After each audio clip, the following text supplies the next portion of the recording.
Senhor esteja convosco. Ele está no meio de nós. Proclamação do Evangelho de Jesus Cristo segundo Lucas. Glória a vós, Senhor. Naquele tempo, disse Jesus a seus discípulos: quando virdes Jerusalém cercada de exércitos, ficais sabendo que a sua destruição está próxima. Então os que estiverem na Judéia devam fugir para as montanhas, os que estiverem no meio da cidade devem afastar-se, os que estiverem no campo não entrem na cidade, pois esses dias são de vingança, para que se cumpra tudo o que dizem as Escrituras. Infelizes das mulheres grávidas e daquelas que estiverem amamentando naqueles dias, pois haverá uma grande calamidade na terra e irá contra esse povo. Serão mortos pela espada e levados presos para todas as nações, e Jerusalém será pisada pelos infiéis, até que o tempo dos pagãos se complete. Haverá sinais no sol, na lua e nas estrelas. Na terra as nações ficarão angustiadas, com o pavor do barulho do mar e das ondas. Os homens vão desmaiar de medo só em pensar no que vai acontecer ao mundo, porque as forças do céu serão abaladas. Então eles verão o Filho do Homem vindo numa nuvem com grande poder e glória. Quando essas coisas começarem a acontecer, levantai-vos e erguei a cabeça, porque a vossa libertação está próxima. Palavra da salvação. Glória a vós, Senhor.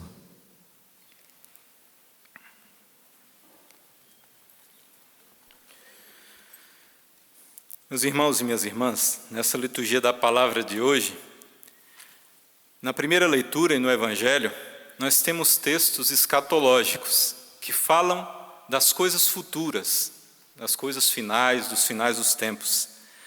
Mas é importante notar que nos textos escatológicos, tanto do Apocalipse, mas também os textos que falam da segunda vinda, nos Evangelhos, nos 4 Evangelhos, e hoje no evangelista Lucas, existe uma mistura de fatos históricos que já aconteceram, mas que naquela época eram futuros. São fatos que já aconteceram para nós, mas naquela época que foi escrito, falava de fatos futuros. A destruição de Jerusalém, como fala no Apocalipse, a destruição ali da Babilônia, como fala, que eu vou explicar o que é. Mas também fala de realidades que ainda vão acontecer para nós. Ao mesmo tempo de que fala de realidades que já aconteceram lá, mas de realidades que para nós são realidades futuras e que irão acontecer. Nos textos de hoje, por exemplo, nós temos essa mistura dessas duas coisas. Como eu disse, historicamente, a queda de 2 cidades. De Roma, mais precisamente falando da queda de todo o Império Romano, e a queda da grande cidade de Jerusalém. Na primeira leitura do livro do Apocalipse, mostra a visão de João. Eu, João, vi outro anjo descendo do céu. Esse anjo tinha grande poder e a terra ficou toda iluminada com a sua glória. O anjo gritou: caiu, caiu Babilônia, a grande, que tornou-se morada dos demônios, abrigo de todos os espíritos maus, abrigo de aves impuras e nojentas. Aí diz que o anjo levantou uma pedra do tamanho de uma grande pedra de moinho e atirou ao mar, dizendo: com esta força será lançada a Babilônia, a grande cidade, e ela nunca mais será encontrada. Veja, essa Babilônia que fala é simbolizando o grande império romano que dominava quase todo o mundo conhecido naquela época. E que dominou desde o ano 27 antes de Cristo nascer, o Império Romano já dominava, até o ano de 475 depois de Cristo, que quando foi esse império, esse grande império caiu, esse grande império ruiu. Essa profecia lá do Apocalipse está falando dessa grande Babilônia que caiu, é o grande Império Romano que caiu, que lá naquela época que João profetizou, iria cair muitos anos depois, no ano de 475. Veja, o Império Romano era sinônimo de engano, de valores falsos, de prostituição, orgias, cidade fundamentada exclusivamente nas riquezas materiais, o culto ao dinheiro, o culto ao sexo, cidade de pecado. Era o sinônimo da grande Roma, do grande Império Romano, não muito diferente do grande império de hoje do mundo, né? Tudo isso que eu fui falando, culto ao sexo, culto ao dinheiro, pecados, fundamentado exclusivamente nos bens materiais, orgias, prostituição, falsos valores, enganos. O grande império do mundo hoje tem tudo isso que tinha o Império Romano naquela época que foi destruído. A derrota desse grande império provará que nada nem ninguém é capaz de se opor aos desígnios de Deus. Nenhum império, seja qual for, é só olhar lá atrás, o Egito, Babilônia, os persas, o Império Romano. E esse império hoje do nosso mundo, que impera hoje com tudo isso aí que eu fui falando, nada disso é mais poderoso do que o poder de Deus e o poder iminente que vem hoje e que virá um dia. Veja, no texto fala também da ausência da alegria que existia naquela época.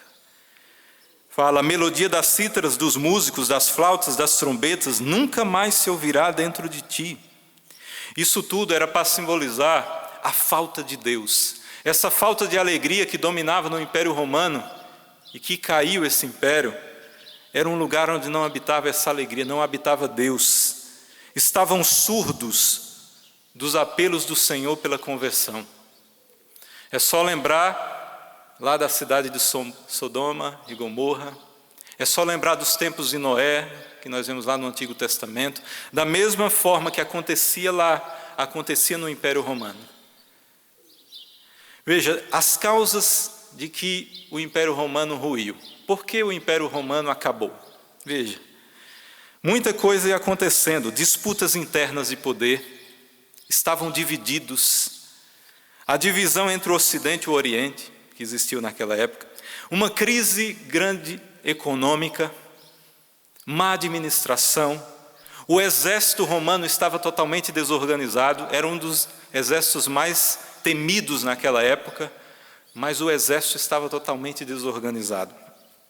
E com tudo isso que ia acontecendo, alguns pontos que eu trago aqui, eles não foram percebendo que os inimigos, os chamados bárbaros, os povos bárbaros, diversos povos bárbaros, iam invadindo pouco a pouco o território romano, que era imenso. Nós olharmos no mapa, toda aquela região da Europa, toda aquela região ali da Ásia, era o Império Romano que dominava.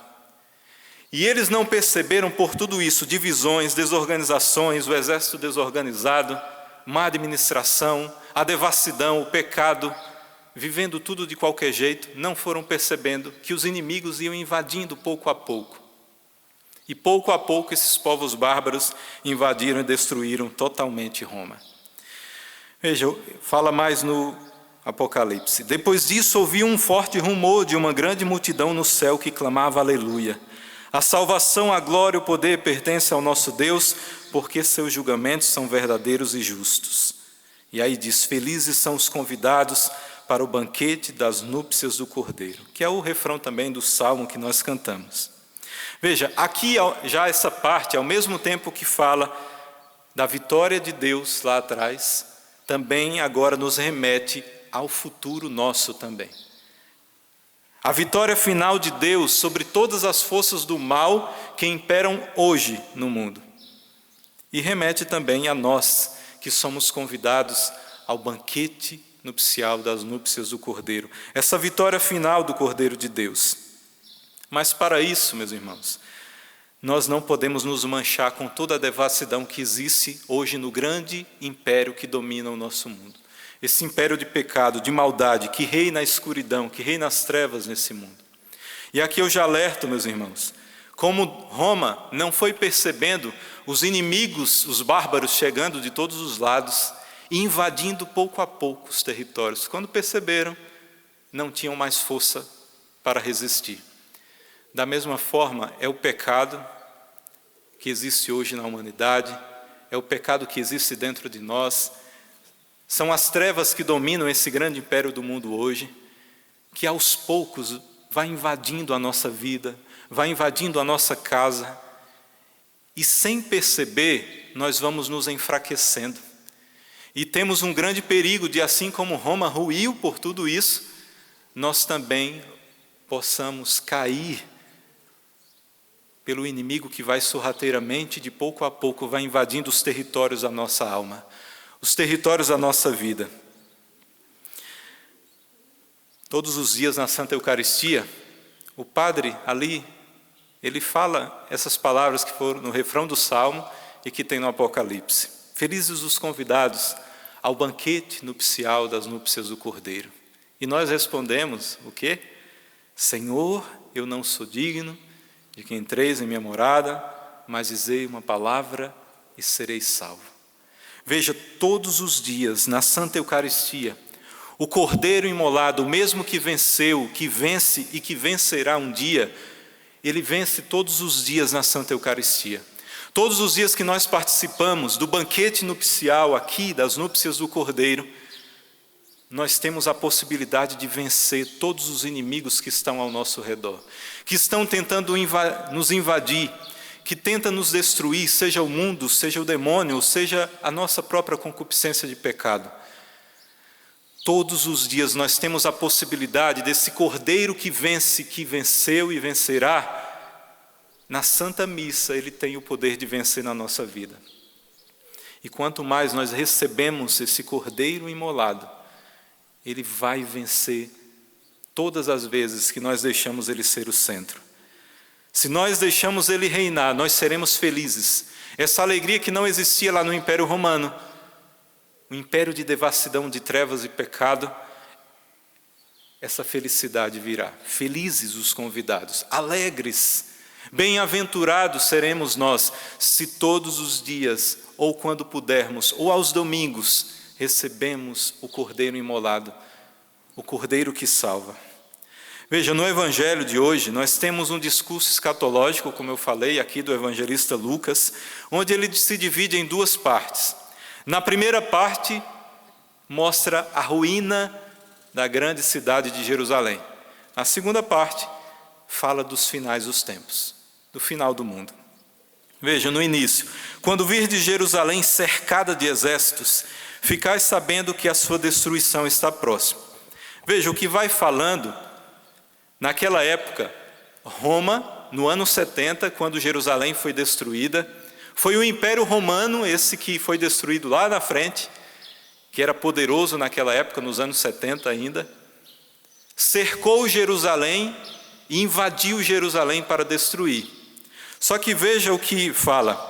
Os que estiverem na Judeia, na região da Judeia, ali perto de Jerusalém, diz: fujam para as montanhas, não entrem na cidade, porque a cidade será destruída. Os que estiverem no meio da cidade, afastem-se da cidade, porque o inimigo vai destruir a cidade, Roma. Os que estiverem no campo, não entrem na cidade. E aí diz: infelizes das mulheres grávidas, que estiverem amamentando naqueles dias, pois haverá uma grande calamidade. Serão mortos à espada, levados presos para todas as nações, e Jerusalém será pisada pelos infiéis. Foi isso que aconteceu naquela época, nos anos 70. Roma invadiu Jerusalém, destruíram o templo, incendiaram a cidade, muitos foram mortos, os que permaneceram na cidade, a maioria foram mortos. Os que ficaram vivos foram levados presos para outras cidades do Império Romano. E a cidade de Jerusalém, a cidade santa, foi invadida, como diz, pelos infiéis, por Roma, cheia de devassidão, de pecado, de orgias, de prostituição, de trevas, invadiram Jerusalém. A queda de Jerusalém invadida pelo Império Romano, Jesus disse, lembra aí, uns dias atrás, no Evangelho, Jesus estava diante de Jerusalém e ele chorou, olhando para Jerusalém e vendo a destruição da cidade. Por isso ele chorou, porque previa a destruição de Jerusalém, a destruição do povo, a destruição da cidade. Meus irmãos e minhas irmãs, Jesus chorou olhando para Jerusalém, prevendo a destruição. O que está destruindo o império da nossa vida? O que tem invadido sorrateiramente as nossas vidas e tem tentado destruir cada um de nós? O que dentro de nós está desorganizado na nossa vida íntima com Deus, na nossa vida de oração? Será que eu não estou mais rezando? A vida de oração é aquilo que nos mantém firmes. Cuidado em deixar a vida de oração de lado, em deixar a vida interior, porque isso nos enfraquece. E quando nós estamos enfraquecidos interiormente, nós estamos com as portas abertas para qualquer inimigo invadir e destruir. Aqui eu falo da vida íntima, da alma, da nossa alma, que nós devemos colocar muros ao nosso redor, muros. Esses muros são a vida de oração, a vida em Deus, a vida constante em Deus, porque isso vai fortalecer as muralhas da nossa vida e não deixar que os inimigos, seja quem for, o mundo, o demônio ou a nossa própria concupiscência, nos destruir. Babilônia e Jerusalém simboliza o pecado, as forças que se opõem a Deus. Olhando para a nossa realidade hoje, é o mundo que deve ser destruído. Mas o mundo, quando fala aqui, é a violência, a maldade, a desonestidade, as corrupções diversas, a desonestidade, abuso do sexo, as estruturas de pecado que existem hoje no mundo. Isso é o que deve ser destruído, o que Deus vai destruir um dia, e que se nós deixamos, Ele vai destruir na nossa vida também, aquilo que existe de mal. Esse mundo que deve ser destruído, também Jesus falou que é um mundo, e aí eu já falo do mundo como criação de Deus, que o Senhor vai renovar. Como Ele disse, novos céus e nova terra um dia serão fixados. Não sabemos como será, mas o Senhor vai tornar novas todas as coisas. A sua criação, e principalmente nós, que somos criados à imagem e semelhança dEle, Ele vai restituir essa imagem e semelhança que foi destruída pelo pecado, que muitas vezes foi manchada, essa imagem e semelhança em nós, pelas situações de pecado que nós vamos deixando entrar na nossa vida. Deus virá sobre as nuvens do céu com grande poder e glória. Isso já é falando dos finais dos tempos. Meus irmãos, esse mundo vai passar. Esse mundo é passageiro. É só olhar para a nossa vida, nós vamos envelhecendo. Nós passaremos, o mundo vai passar. Mas aqueles que se deixam reinar pelo Rei dos Reis, pelo Senhor dos Senhores, esses nunca passarão, porque nós viveremos eternamente. E aqueles que se deixam todos os dias reinar por esse Rei Todo-Poderoso, o Cordeiro imolado, e deixar que Ele entre nas nossas realidades e reine, nós seremos sempre vitoriosos. Ninguém vencerá a não ser Cristo vencer em nós. Então, quando nós deixamos as nossas realidades mundanas para que o Cristo vença e que Ele afaste de nós tudo isso, Ele vai nos fazer vencedores todos os dias. E no final, nós seremos felizes, bem-aventurados e participaremos das núpcias do Cordeiro, como já antecipadamente participamos em cada Eucaristia celebrada. Em cada Eucaristia celebrada, nós somos vitoriosos. E um dia, lá na eternidade, cantaremos eternamente as maravilhas do Senhor, porque seremos eternamente felizes. Louvado seja o nosso Senhor Jesus Cristo. Nesse ofertório, entregue a sua vida ao Senhor, a sua oferta material deixe para o final da Santa Eucaristia, e você, aqui que nos acompanha pela TV, aqui ao lado tem o QR Code que você pode fazer a sua doação. Deus abençoe.